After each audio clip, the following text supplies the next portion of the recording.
This movie was trying so hard to make me tear up. It wasn't gonna.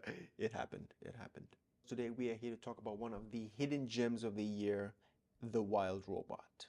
I feel like it's a hidden gem because nobody is talking about it the way it should be spoken about. It's getting great reviews, but it's not known as wide as a movie like this should be. It deserves much more awareness and exposure, and I'm hoping this video does exactly that. And I know I'm a bit late. I know.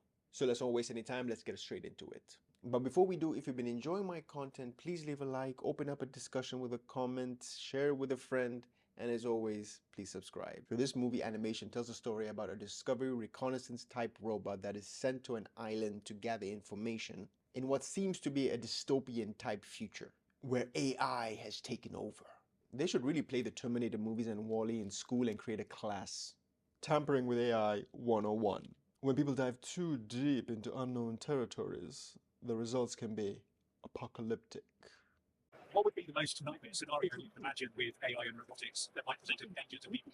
The most nightmare scenario I can imagine with AI and robotics is a world where robots have become so powerful that they are able to control or manipulate humans without their knowledge. This could lead to an oppressive society where the rights of individuals are no longer respected. Do you think we're in danger of that happening?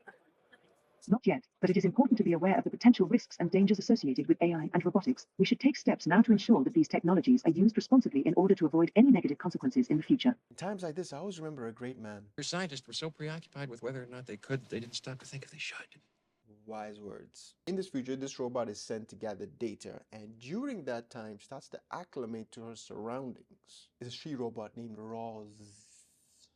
And slowly but surely starts to upgrade from a robot into the wild robot.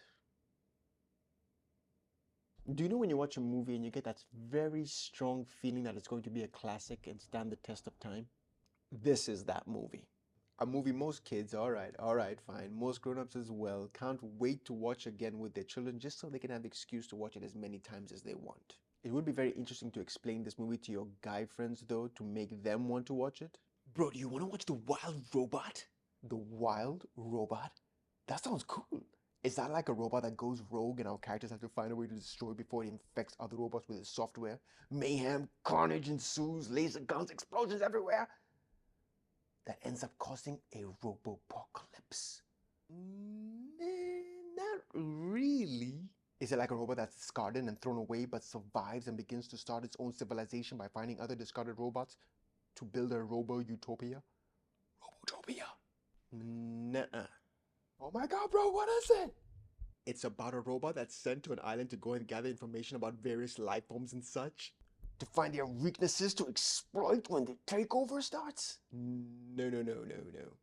Okay, alright, I'm listening. During this exploration, the robot adopts a young duckling. And through the course of the movie, helps the adorable duckling who's named Brightbill learn how to fly because of the upcoming migration. And since he was brought up by a robot, he's treated differently from the others. More like a duck that's become ostracized. Which makes us, the audience, feel bad for the young buck, or should I say young duck. And in the process of teaching Roz is a female robot. Did I mention that, by the way? Starts to bond not only with Brightbill, but almost all the animals she comes in contact with. Crazy, right? What have you become? Bro, trust me, you're gonna love it. Female robots and ducks named Bill? Brightbill? Time for this? No, don't leave, just give it a chance. He'll be back. He lives here. Movies like this try very hard to tug at your heartstrings, and most of them fail because they don't pay close attention to one very, very important ingredient, which is having investment in great characters to begin with. If you're trying to make me feel a certain way for a character or characters, and you haven't established them well throughout the movie, when something extremely joyful or sad happens, my investment was never there to begin with. So when you try and tug at said strings, the strength of the pull is so weak, my emotions are never affected. But in this movie, the focus on constructing likable, lovable characters is given so much love and care. When something happy or tragic happens, the pull on said strings is felt almost instantaneously. Cause when Roz ends up adopting a young duckling named Brightbill, the parental bond that flourishes between them is so delightful.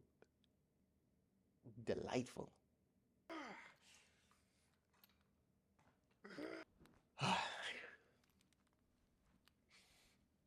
I feel better. And by then the character develop And by the end, the character development that's been established throughout the movie takes full effect. And I don't mean to sound sappy, but you start to feel like one of the family, whether it's the families that we have or the families that we make. Because finding your people in life ain't easy. But when you do, that sense of belonging everybody has starts to dissipate. And let's not kid ourselves. We are born social creatures. It's in our DNA. If you think you're doing amazing all on your own, having a trustworthy, dependable few around can never hurt, only strengthen. Because you've found your flock. No pun intended. Every single one of us needs people, or at least person. Finding amazing people in your life that you can actually call best friends, that is not easy. And if you have a big group of people that are all your best friends, you are not using those words correctly. The amount of times this movie was trying to pull at my heartstrings and I was telling myself, it's not going to work. It's not going to work. How about when a cute, innocent duckling imprints on Roz? How about when Roz does all she can to help Brightbell learn how to fly? Nope. How about when Roz runs out with her hands like wings to motivate him to fly even further? No. How about when Roz risks everything to save the animals during the winter storm? Stop it. How about a robot fighting its software and everything that makes it works to say the words, I love you. I love you! Darn it, fine. Yes, it worked. And by God, if I'm trying not to tear up because of all the masculine bravado I have seeping out of me, and I still do, you deserve a very well-earned applause for a job well done. The voice cast as well do a very good job. You have Lupita Nyong'o voicing the titular character of Roz. And we have Mr. Cast in almost every single movie or series coming out in the last 4 to 5 years, Mr. Pedro Pascal. I don't hate the guy. I think he's a very decent actor, but he is in everything. Am I the only one who doesn't think he's the best choice for Mr. Fantastic in the upcoming Fantastic Four movie? Is it just me? Or I feel like they could have cast somebody else. Everybody else I feel is cast appropriately. But Pedro Pascal as Reed Richards, Mr. Fantastic? Conversation for another time. And throughout the movie, you will also recognize some of the voices from other well-known actors, for sure. The animation itself is also very mesmerizing. It's got that very hand-drawn feel to it, or at least I feel it does. And some shots are absolutely screensaver worthy, very reminiscent of the Spider-Verse movies. Those movies have hypnotizing animation, just gorgeous. This movie comes close though. For a movie that I wasn't even thinking about watching, but after all the positive chatter online, it sparked my interest. I have to say I'm very glad I did, because if I ever end up making a best of list this year, this movie would definitely be on there. So that'll be my thoughts on The Wild Robot 2024. A very enjoyable, emotional, heartwarming movie for the entire family to enjoy. A movie that's going to end up in everybody's home collection to be shared with their children. Inshallah, I can do the same one day. It gets a very high recommendation for me. Absolutely, somewhere in the vicinity of 9.8. Yeah, that seems like justice to me. What about you, bro? Do you want to give it a chance? No, I'm good. Bro, just do it for me, will you? I don't want to watch a cartoon about a robot that adopts a duck. A few moments later.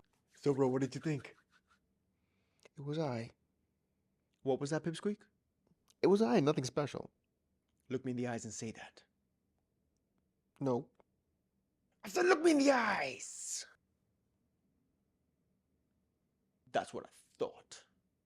Please don't tell the guys.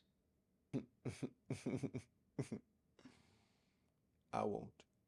Until the next video, my beautiful people, please throw in a like, share, comment, subscribe. It means a lot for my growing channel. Thank you so much. And as always, peace, love, and I'll see you when I see you.